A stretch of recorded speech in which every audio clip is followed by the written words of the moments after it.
बिस्मिल्लाहिर्रहमानिर्रहीम। जी नाज़रीन, सबसे पहले एम डटी स्क्वायर लर्निंग एकेडमी के बिहाफ पे खटक का सलाम।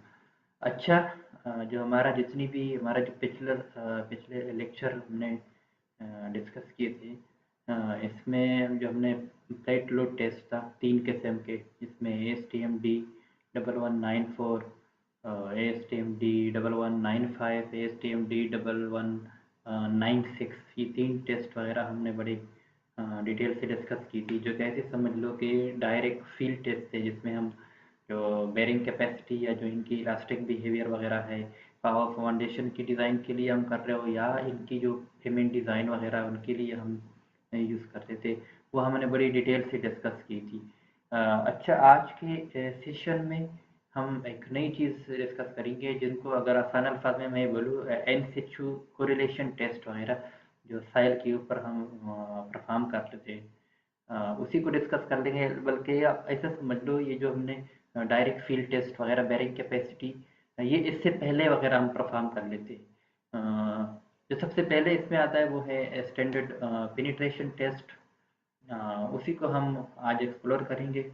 और एक्सप्लोर करने से पहले, अगर आप मेरे चैनल पे नए हैं, या सिविल इंजीनियर है, या साइल जो टेक्निकल इन्वेस्टिगेशन के साथ आपका वास्ता है, तो आप ज़रूर इस मेरे चैनल को लाइक करें, सब्सक्राइब कर लें, ताकि जो मेरे आने वाली लेक्चर है कि वीडियो है वो आपको टाइम पे मिले। शुक्रिया।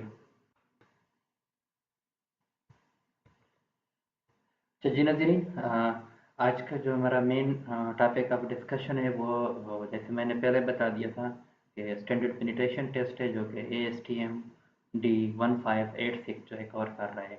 अच्छा, इनका जो टाइटल ऑफ डिस्क्रिप्शन है वो है standard test method for standard penetration test and split barrel sampling of sites. अच्छा, सबसे पहले हम इनका ओवरव्यू थोड़ा डिस्कस करेंगे कि जो हमारे पास ASTM D1586 है, ये बेसिकली ऐसे समझ लो जो स्टैंडर्ड पेनिट्रेशन टेस्ट है, इनकी प्रोसीजर को वो डिफाइन कर लेता है। कि इसमें हम क्या कर लेते हैं कि बोरहोल वगैरह हम इसमें, जहाँ पे हमने साइल की टेस्टिंग करनी है, साइट वगैरह पे जहाँ पे अगर हमने कोई प्रोजेक्ट वगैरह इम्प्लीमेंट करवाना है, उसी जगह पे जो वहाँ पे जो साइल रेजिस्टेंस है, ऐसे समझ लो वहाँ से एक डिस्टर्ब जो साइल सैंपल है, उसी को रिसीव करना होता है। तो बेसिकली जो पूरा स्टैंडर्ड है उसी को कवर कर लेते हैं कि कौन कौन से स्टेप है, कौन कौन से इक्विपमेंट है जो हम डिस्टर्ब सैंपल को कलेक्ट करने के लिए, जो स्प्लिट बैरल सैम्पलर वगैरह हम यूज़ करते हैं, उसी को ये पूरा जो इनकी स्टेप वाइज प्रोसीजर है उसी को कवर कर लेते हैं। अच्छा, बेसिकली ऐसे समझ लो, बिल्कुल फील्ड टेस्ट है, जो कि ऐसे जो टेक्निकल इंजीनियरिंग या साइल इन्वेस्टिगेशन जो हम फाउंडेशन के लिए कर लेते हैं, वो ऑल ओवर द वर्ल्ड और स्पेशली पाकिस्तान वगैरह में हर जगह पे हम इसी को परफॉर्म करते हैं, जो साइल इन्वेस्टिगेशन करनी है वहाँ पे किसी भी प्रोजेक्ट के लिए। अच्छा, नेक्स्ट क्या है, इनका पर्पस क्या है? बेसिकली इसमें हम जो S P T N value है, एन वैल्यू का जो आसान अल्फाज में मैं अगर बोलूँ, ब्लो काउंट, जो नंबर ऑफ ब्लो वगैरह हम देते हैं इनको इंसर्ट करने के लिए, जो स्प्लिट बैरल है, बेसिकली ये उसी को हम काउंट कर लेते हैं। जो सबसे पहला पर्पज़ है। दूसरा जो है assess relative density of centre. हम रिलेटिव डेंसिटी वगैरह जो हम प्रोजेक्ट जहाँ पे हमने इम्प्लीमेंट करवाना है, वो मालूम कर लेते हैं कि वहाँ पे डेंसिटी क्या है। ऑलरेडी क्योंकि हम डिफरेंट डेप्थ पे कर लेते हैं, और डिफरेंट डेप्थ पे हमें पता चल जाता है कि जो हम प्रोजेक्ट करवा रहे हैं वहाँ पे 3 मीटर के फासले पर इनका डेंसिटी क्या है, या 6 पे कितना है, 5 पे कितना है, हम क्योंकि हम डिफरेंट डेप्थ वगैरह जो है इनकी बोर फोर वगैरह क्रिएट कर लेते हैं। जो तीसरा है, हम कंसिस्टेंसी ऑफ क्ले वगैरह, उसी को भी फाइंड आउट कर लेते हैं। जो चौथे नंबर पे है एलोवेबल बेरिंग कैपेसिटी, उसको मालूम कर लेते हैं। और जो सिमिलरली इसमें जो लिक्विफेक्शन पोटेंशियल है साइल के अंदर, उसी को हम प्रिडिक्ट कर लेते हैं। और जो सबसे बड़ी एप्लीकेशन है वो है लेबॉर्ट्री के लैब क्लासिफिकेशन के लिए हम टेस्ट वगैरह जो है कंडक्ट कर लेते हैं, वहाँ पे सैंपल वगैरह हम ले लेते हैं इसका। अच्छा, नेक्स्ट जो इनका है, जिसमें हम एपरेटस है या जो इक्विपमेंट वगैरह हम इसमें यूज़ कर लेते हैं। अच्छा, इसमें जो सबसे पहला इक्विपमेंट है वो है स्प्लिट बैरल सैंपलर, ये जिसको हम स्प्लिट स्पून सैंपलर भी कह सकते हैं। अच्छा, इनका पर्पस क्या है? पर्पस जो है ऐसे समझ लो कि हम जो फाइल के अंदर हमने अगर पेनिट्रेट वगैरह करना है, बेसिकली पेनिट्रेशन के लिए हम यूज़ कर लेते हैं। और जो दूसरा है इसमें जो डिजिटल फाइल वगैरह हम कलेक्ट कर लेते हैं, उसी की मदद से हम कलेक्ट कर लेते हैं। अच्छा, इनकी स्पेसिफिकेशन है कि जो आउटसाइड डायमीटर है वो 50.8 मिलीमीटर है, इनसाइड डायमीटर 34.9 है, लेंथ जो है वो तकरीबन 18 इंच है। अच्छा, जो लंगिट्यूडनल हाफ है इसके ऊपर मुंतमिल है। इसके अलावा जो कटिंग शूज बटन है, चेक वाल या बाल वाल एट द टॉप आप बोल सकते हैं, ये पूरा इनकी स्पेसिफिकेशन है कंपोनेंट वाइज। अच्छा, जो इसमें कंपोनेंट कौन से है, कटिंग शूज है, स्प्लिट बैरल बॉडी है, कपलिंग हेड है, इसके अलावा जो लिनियर या ऑप्शनल फर्स्ट ऑफ स्टाइल है वो है।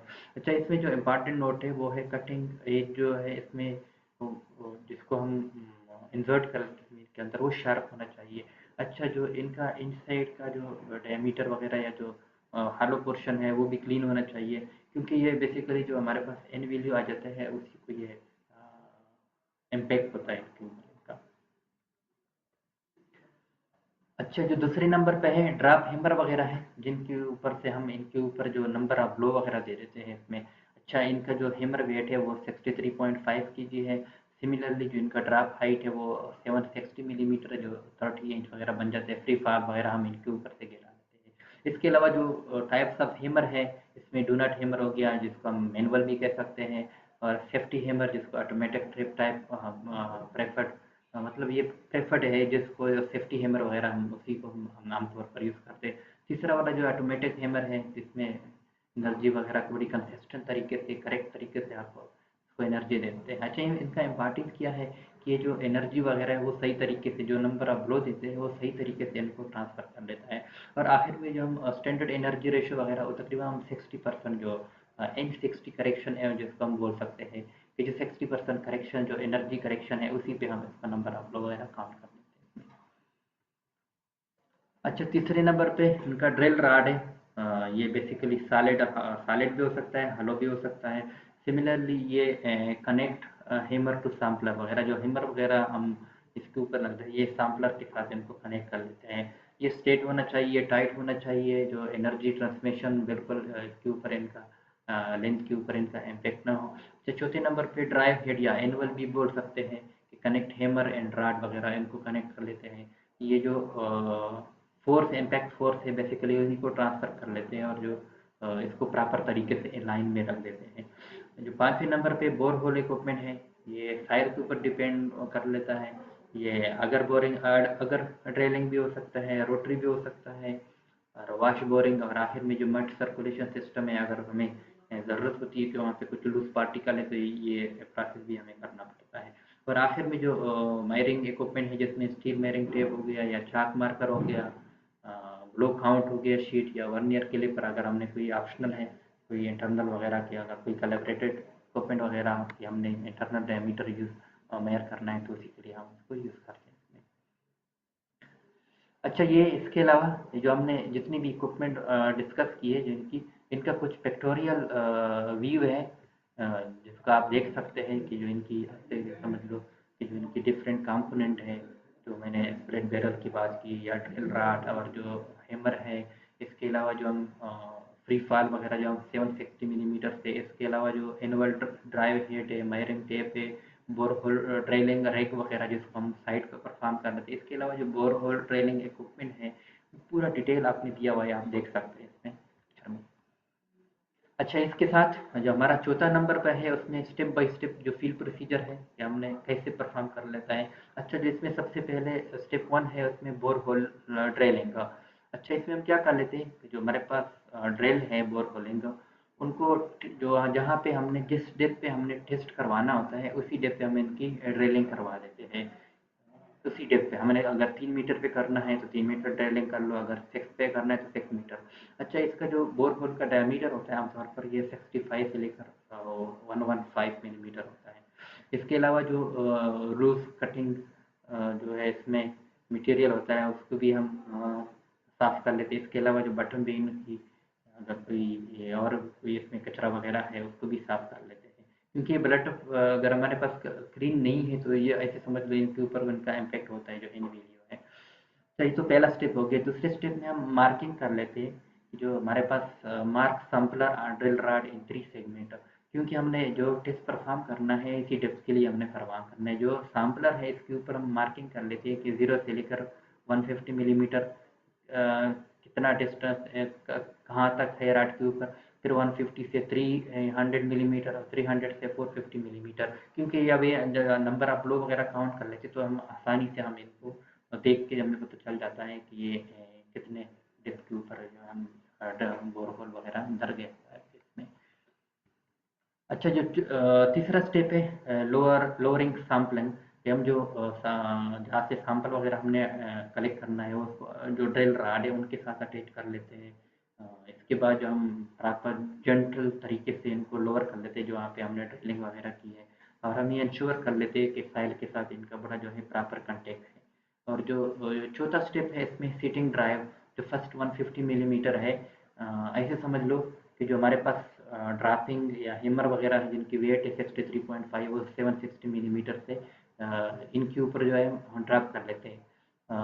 जो इसके साथ हम जो record number of blow for first 150 millimetre, जो हमारे पास 150 मिलीमीटर डेप्थ है जिसको सेटिंग ड्राइव भी कह सकते हैं, क्योंकि ये इन वैल्यू में काउंट नहीं होगी, सेटिंग ड्राइव है, लेकिन हम फिर भी इनके लिए जो नंबर ऑफ ब्लो काउंट कर लेते हैं। तो पर्पस क्या है कि जो to penetrate disturb soil at bore hole bottom, क्योंकि जब हम वहाँ पे जो साइल वगैरह है डिस्टर्ब साइल जिसको बोलते हैं, क्योंकि इसको हम बाकायदा हेमर से वगैरह कलेक्ट करके इंसर्ट करके जो स्प्लिट बैरल है उसी से हम कलेक्ट कर लेते हैं, इसलिए हम इसको डिस्टर्ब बोलते हैं इसको। पांचवा स्टेप क्या है, जब हम जो ब्लो काउंट है, ऐसे समझ लो कि जो हमारे पास नंबर ऑफ ब्लो है 150 से लेकर 300 मिलीमीटर तक का जो हम इंसर्ट कर लेते हैं, तो इसके लिए जितनी भी जो नंबर ऑफ ब्लो है या जो हेमर वगैरह हम गिरा देते हैं उसी को नोट कर लेते हैं। सिमिलरली जो 300 से लेकर 450 मिलीमीटर तक उन्हीं को भी हम काउंट कर लेते हैं। और आखिर में जो हमारे पास रिजल्ट आएंगी SPT एनवीएल जिसको बोलते हैं, वो किसके बराबर होगा, blow for second 150 millimetre plus blow for third 150 millimetre. जो ऐसे समझ लो 150 से जो आखिर दो सेकेंड और थर्ड जो है उसी के लिए हम जो नंबर ऑफ ब्लो है उसी को हम आमतौर पर काउंट कर लेते हैं। जैसे एग्जांपल, अगर हमारे पास जो सिटिंग ड्राइव 150 मिली है वो 8 ब्लो में वगैरह जो ऐसे समझ लो हमने अचीव कर दिया। सिमिलरली जो सेकंड 150 मिलीमीटर है वो 12 ब्लो में हमने काउंट कर दिया। जो थर्ड वाला है वो 18 में। हमारे पास जो एन वैल्यू होगी वो सेकंड और थर्ड वाले को हम जमा कर लेंगे, जिसमें 12 और 18 है, टोटल हमारे पास 30 बनता है। अच्छा, जो स्टेप 6 है टर्मिनेशन क्राइटेरिया, क्या होगा कि हम जो टेस्ट वगैरह है वो कहाँ पे हम टर्मिनेट करेंगे या कहाँ पे रोकेंगे। तो इनके लिए कुछ क्राइटेरिया है कि अगर ये हम मीट कर ले तो वहाँ पे हमने टेस्ट वगैरह को रोकना है।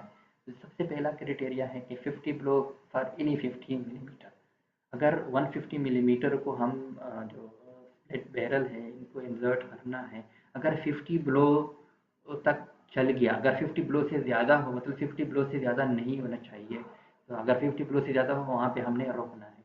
और जो दूसरा क्राइटेरिया है कि 100 ब्लो फॉर टोटल, मतलब जो सेकंड ऐसे समझ लो जो टोटल ब्लो है इसके लिए जो 1 से लेकर या 0 से लेकर 450 मिलीमीटर तक हमने इंसर्ट करना है, वो 100 से ब्लो से ज़्यादा नहीं होना चाहिए। और जो तीसरा है नो पेनिट्रेशन आफ्टर 10 ब्लो, अगर हमारे पास 10 ब्लो के बाद कोई पेनिट्रेशन नहीं हो रही तो वहाँ पे भी ऐसे समझ लो एक रिफ्यूज़ल क्राइटेरिया, वहाँ पे हमने टेस्ट को रोकना है।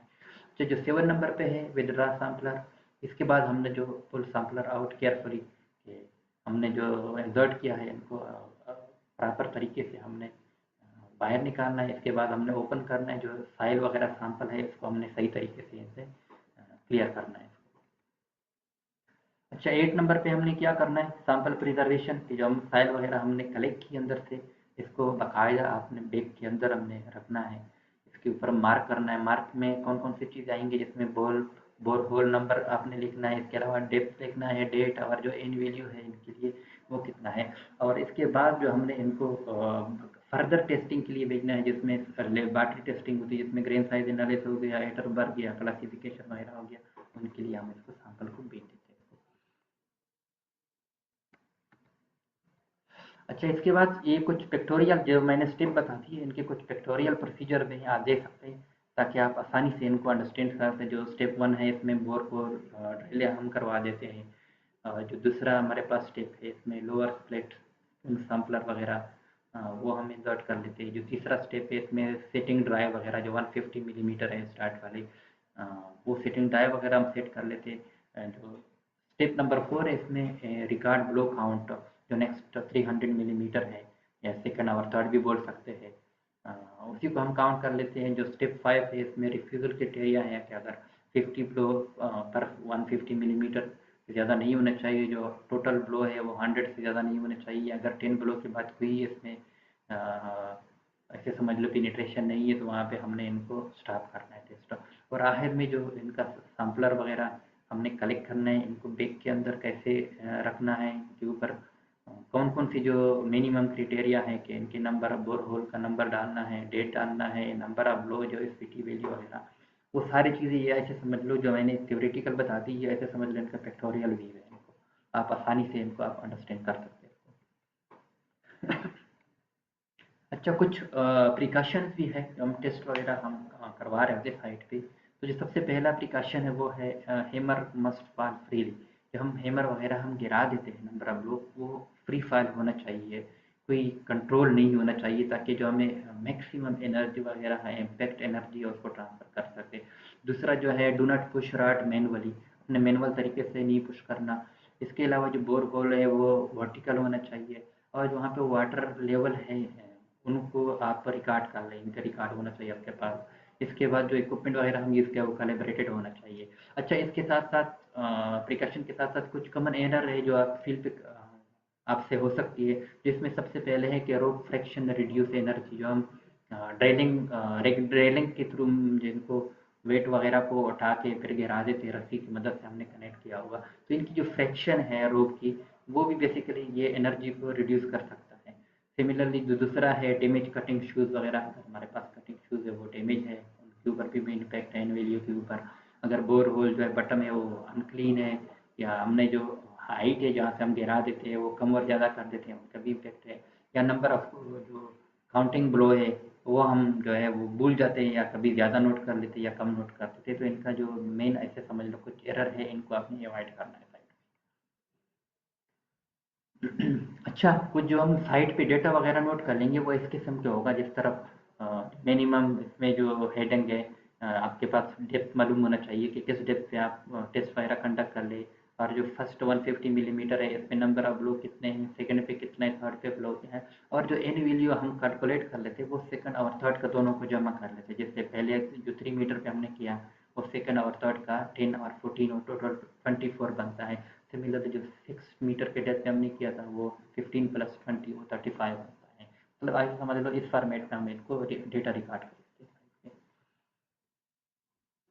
अच्छा, ये इम्पॉर्टेंट क्यों है इतना, जो हम एसपीटी वगैरह हमने इतनी डिस्कशन की है, ये क्यों इम्पॉर्टेंट है? ये इम्पॉर्टेंट इसलिए है क्योंकि हम इसको यूज़ कर लेते हैं अगर कोई सिविल इंजीनियर या जो टेक्निकल इंजीनियर है, किस चीज़ के लिए यूज़ करता है? जो सबसे पहली चीज़ है वो बेयरिंग कैपेसिटी कैलकुलेशन, उसके लिए हम यूज़ कर सकते हैं।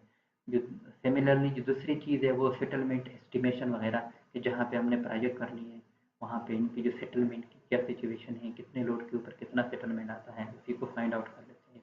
तीसरा जो है लिक्विफेक्शन एनालिसिस वगैरह, उसी को परफॉर्म कर लेते हैं। सिमिलरली जो पाइल डिज़ाइन है या जो फाउंडेशन डेप्थ सिलेक्शन है, क्योंकि किस डेप्थ पे अगर हमने फाउंडेशन वगैरह डालनी है तो इनकी जो डेप्थ वगैरह हमने कैलकुलेट करना है कि किस डेप्थ के ऊपर हमने फाउंडेशन डिज़ाइन करना है। तो बेसिकली ये ऐसे समझ लो कि उसी के लिए हम जो फाउंडेशन डेप्थ सिलेक्शन है, उसी को हम फाइंड आउट कर लेते हैं। तो इसके साथ आज का जो हमारा सेशन है वो कंक्लूडेड है। इंशाल्लाह के इनके ऊपर मैं डिटेल से डिस्कशन करेंगे कि वो कैसे कैलकुलेट कर लेते हैं, कि जो एन वैल्यू है, सेटलमेंट है, जो फाइल डिज़ाइन वगैरह कैसे डिज़ाइन कर लेते हैं, इनके ऊपर हमारा नेक्स्ट सेशन होगा। और अब तक के लिए मुझे उम्मीद है कि आपने एंजॉय किया होगा। शुक्रिया। चलिए, आज के सेशन को मैं थोड़ा कंक्लूड कर लेता हूँ। आज के सेशन के हमने ASTM D1118 जो कि स्टैंडर्ड पेनिट्रेशन टेस्ट है, एमसीक्यू कोरिलेशन जो साइल के ऊपर हम कंडक्ट कर लेते हैं, उसी को बड़ा डिटेल से डिस्कस किया, जिसमें हमने जो इनका स्कोप था, इसके साथ जो इसमें कौन कौन से इक्विपमेंट वगैरह, फिर हर इक्विपमेंट की हमने बड़ी डिटेल से जो इनकी स्पेसिफिकेशन है, पर्पस है, किस पर्पस के लिए यूज़ होता है, वो डिस्कस कर दिया। और इसके साथ साथ हमने इनकी जो स्टेप वाइज प्रोसीजर हैं कि ये हम फील्ड पे हम अगर कंडक्ट कर रहे होते तो कैसे कंडक्ट करेंगे, स्टेप 1 में क्या करना है, स्टेप 2 में, स्टेप 3 हम, और आखिर में जो हमने फाइनल जिनकी टर्मिनेशन क्राइटेरिया है कि कब हम इनको ख़त्म करना है टेस्ट या रोकना है, उनको डिस्कस कर दिया। और इनके साथ साथ जो हम कुछ प्रिकॉशन भी थी स्पेसिफिक जो एसटीएम की, कि अपने इन चीज़ों का ख्याल रखना। और इसके साथ साथ जो हम कुछ कॉमन एरर वगैरह हम करते साइट के ड्यूरिंग टेस्ट के दौरान, उनको भी डिस्कस कर दिया। और इसके साथ साथ हमने जो इनकी कलेक्शन डेटा फॉर्मेट थी कि किस किस फॉर्मेट में कौन से कैसे हम इनको डेटा वगैरह कलेक्ट करेंगे, इनको भी डिस्कस किया। और आखिर में जो सबसे इम्पॉर्टेंट चीज़ है कि हम ये क्यों कंडक्ट कर लेते हैं, हमने कौन कौन सी चीज़ें हम फाइंड आउट कर लेते हैं, बेरिंग कैपेसिटी हो गया या जो इनकी डेंसिटी कंपैरेटिव, या जो फाइल की एवेल्यूएशन वगैरह हम करवा देते हैं, उनको डिस्कस कर दिया। तो मुझे यकीन है कि आपने एंजॉय भी किया होगा। दूसरा जो आपसे मेरा रिक्वेस्ट है कि आप मेरे जितने भी लेक्चर हैं वो आपको तरतीब से देखो, क्योंकि तरतीब से आप देखोगे तो आपको समझ आ जाएगा। दरमियान से देखोगे या स्टार्ट से या आखिर में देखोगे फिर इनका कुछ फ़ायदा नहीं होता, समझ नहीं आता, क्योंकि कुछ कंसेप्ट जो है हम आगे क्लियर कर लेते पिछले वाले में, या दरमियान में हम कुछ क्लियर कर लेते हैं। तो तरतीब से देखें तो आपके लिए फ़ायदा भी होगा। और इसके इसके लिए मेरा जो सजेशन है, जो ऊपर आपको लिंक नज़र आ रहा है, मेरा जो पिछला लेक्चर है वो आप देखें, तरतीब से देखें, इंशाल्लाह कि बड़ा फ़ायदा होगा। और इसके साथ साथ अगर आपके इसके ज़हन में कोई सवाल है कमेंट्स में कर लें, कमेंट्स में नहीं कर सकते हर वीडियो के डिस्क्रिप्शन में व्हाट्सअप चैनल है, फेसबुक का पेज भी है, वहाँ करें, इंशाल्लाह कि मैं टाइम पे जवाब दूँगा। शुक्रिया।